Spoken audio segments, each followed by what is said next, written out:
Assalamualaikum warahmatullahi wabarakatuh. Jumpa lagi sama saya di channel Sukadi Elektronik. Kali ini saya ingin melanjutkan video saya daripada kelanjutan video saya yang pertama kemarin ya teman-teman, yaitu bagaimana caranya membongkar habis daripada casing blender merek Philips ini ya teman-teman. Nah, sekarang saya mau menservisnya ya teman-teman, karena ini adalah blender servisan dari customer saya.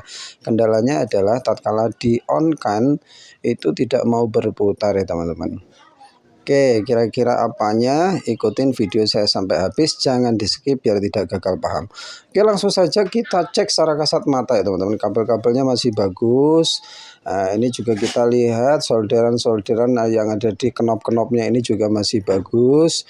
Kemudian kabel yang menghubungkan ke arus listrik AC juga masih bagus, tidak ada cacat, masih dalam keadaan sehat walafiat, tidak kurang suatu apa. Nah, setelah itu nggak usah neko-neko, nggak usah dicek pakai multitester segala, langsung kita lihat kondisi berasnya teman-teman, di mana beras ini menghubungkan arus listrik dari kabel yang ini yang berwarna hitam ini ke beras, kemudian ke rotornya ya teman-teman, ke rotornya.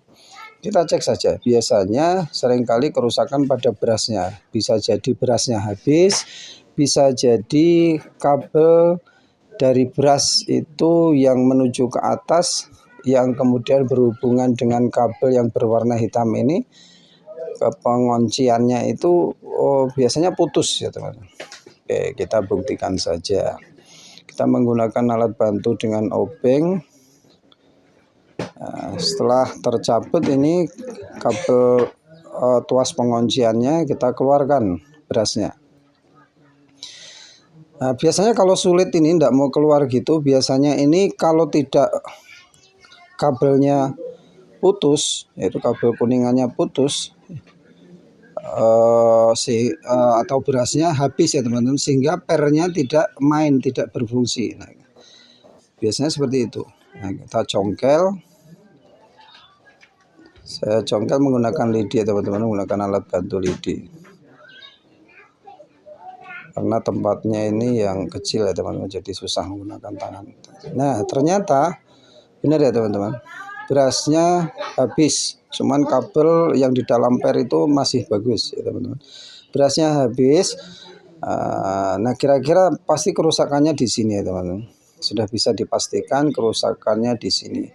Tapi kita pastikan lagi dengan beras yang sebelahnya, yang satunya lagi juga kita buka. Bagaimana kondisinya? Nah, ini biasa langsung keluar ya teman-teman. Berarti kondisinya pasti masih bagus. Nah, berasnya masih panjang. Kabelnya itu yang warna kuning itu, yang di dalam per itu masih bagus. Nah, biasanya kalau kondisinya masih bagus ini langsung bisa nekan ke atas gitu ya teman-teman.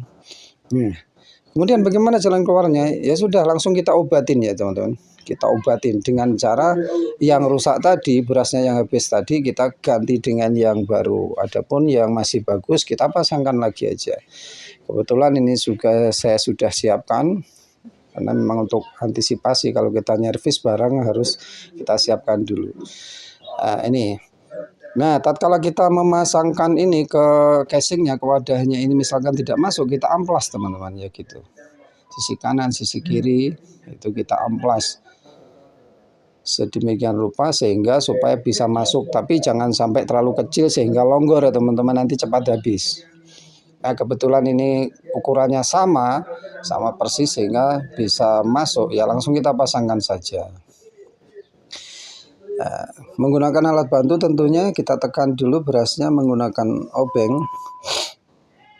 Kita tekan, kemudian pengunciannya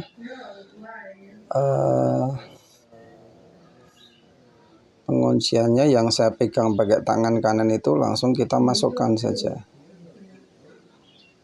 ke lubang yang tempatnya, kita dorong saja. Kemudian yang satunya, nah ini yang rusak tadi, ganti yang baru, langsung pasang. Jadi gitu ya teman-teman. Jadi kalau tatkala ganti beras, kalau ternyata ukurannya tidak sesuai, terlalu besar, jadi tidak masuk ke casingnya ini, ke housingnya, kita amplas saja. sehingga supaya bisa masuk. Nah, kemudian setelah kita pasangkan pengunciannya, ini juga ada pengunciannya lagi, kita tuasnya kita jongkel ke atas gitu. Jadi kalau kena getaran biar tidak gampang lepas ya teman-teman. Waktu berputar itu kan otomatis ada getaran. Nah, tatkala mencoba, perhatikan di sini ada tombol on off ya teman-teman, yang berhubungan dengan tuas tadi. Kemudian tuas tadi ya ini berhubungan dengan gelas blendernya teman-teman. Jadi gelas blender waktu dimasukkan gitu, klek terus diputar ke kanan, otomatis menekan tuas ini, kemudian dilanjutkan menekan tombol ini, tombol klik lock ini, sehingga kemudian menekan tombol yang posisi hidup on.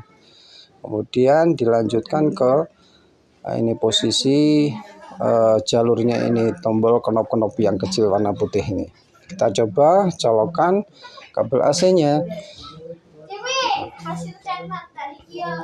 Setelah itu jangan lupa dinamonya kita pegang pakai tang, biar nanti kalau berputar tidak lari kemana-mana.